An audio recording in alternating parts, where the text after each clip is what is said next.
জেনাকারী পুরুষ আর নারীর শাস্তি দেখেছেন স্পেশাল একটা চুলা, জাহান্নামের ভিতরে স্পেশাল একটা চুলা বানিয়েছেন আল্লাহ পাক, যার নিচের দিকটা এরকম প্রশস্ত, মাথাটা চিকন, নিচ থেকে আগুন দাউ দাউ করে জ্বলছে, আর এই আগুনের সাথে সাথে মানুষগুলো লাফিয়ে উঠছে।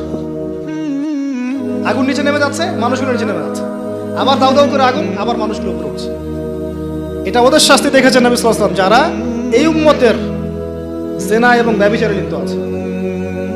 আর আপনাকে আমি বলে রাখি, শুধু সেক্সুয়াল সম্পর্কটাই জেনা না, বরং ওই যে আপনি কথা বলছেন, ওই যে কফি খাচ্ছেন, হাতে স্পর্শ করছেন, চুল ধরছেন, জড়িয়ে ধরছেন, প্রেমপত্র লিখছেন, সবই জেনা টোটালি।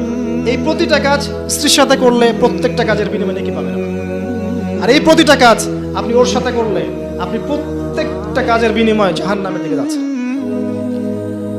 শুধু এভাবে স্পর্শ করা, গায়রে মাহরাম মেয়েকে এভাবে স্পর্শ করা, একটা হাদিসে নবীজি বলেছেন মাথার মধ্যে লোহার পেরেক বসানোর চাইতে বেশি জঘন্য কাজ।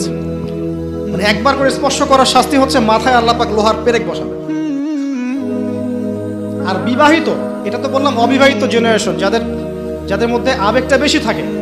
আর যারা বিবাহিত দেখবেন ওদের মধ্যেও বিভিন্ন সিরিয়াল দিয়ে, সিনেমা দিয়ে, মুভি দিয়ে, নাটক দিয়ে পরকীয়ার দিকে উস্কানো হচ্ছে।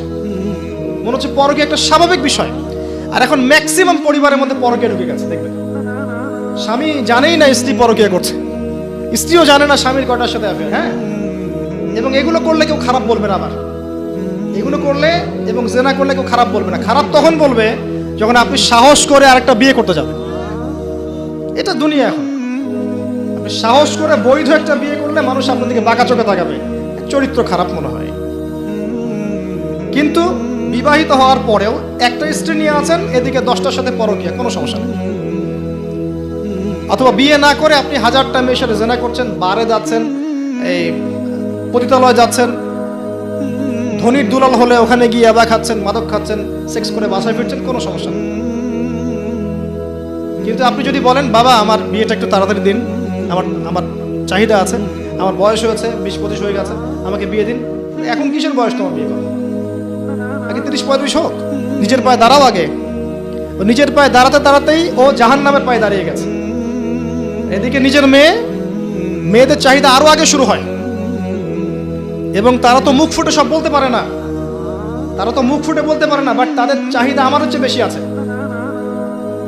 আপনি যেভাবে একটা মেয়েকে দেখে প্রলুব্ধ হন, একটা মেয়েও আপনাকে দেখে প্রলুব্ধ হয়। তারা বলতে পারে না, ভিতরে ভিতরে পাপ করতে পারে।